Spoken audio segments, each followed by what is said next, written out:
we have such a poor concept of ourselves in so many ways. And it's like, you're not that bad. Guess what? It's like, what if you were actually right and good? And what if what you had to bring to the world was a gift for the world and a gift for yourself?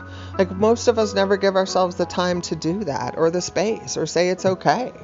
We endeavor to do what we were told to do. At least I did, go start a business. That's a good thing to do. Okay, I'll do that, and it's like, that wasn't a bad thing. You don't really ever get off your path, because all of my experiences in the mundane world of kind of moving through the ranks of, how you're supposed to be, really taught me a lot about how I want to be and don't want to be. That's the opportunity in every experience. Right.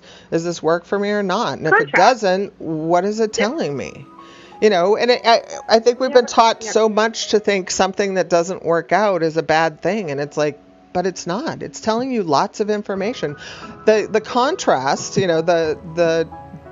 what doesn't work out tells you a lot of more information sometimes than when it does work out.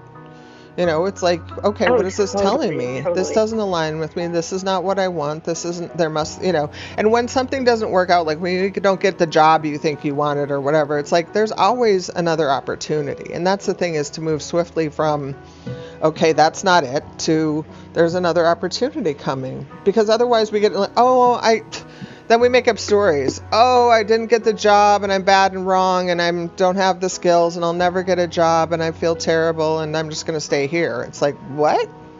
I would never leave anybody there. I wouldn't leave my worst enemy there. Right.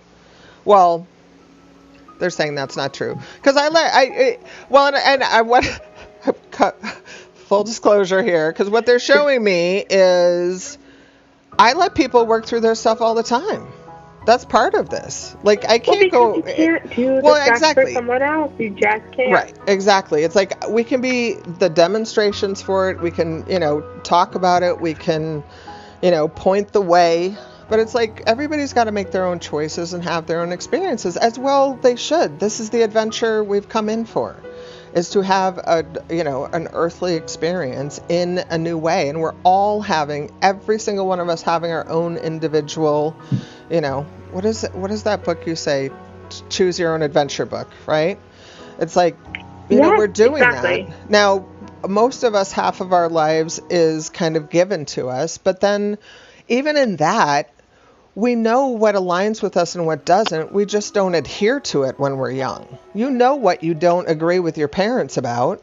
You just don't fight it when you're young, because you have to survive them. But it's like, and some people just adhere and say, okay, well, I'm going to defer to you. And it's like, but at some point you've got to defer to yourself. And that's what we're talking about, is that's the discernment. Am I in alignment with myself? Does this feel best? Does this feel right? Does this feel true? Does this feel clear? Or am I just doing what I think I'm supposed to do? I want to X out think I'm supposed to, as well as should. Yeah, and spiritual discipline is also not a have to. Like, we think of discipline in the old sense too. I'm just wanting to redefine and clarify that discipline itself is not it's a get to. Spiritually disciplined. It's a get to. Well, absolutely. The spiritual, the discipline that it takes is to look at it. But that's why I think it's humorous, because it's like, right. If you don't notice when you feel good and when you feel bad, that to me is like fundamental beingness. Like, why are you not paying attention to yourself?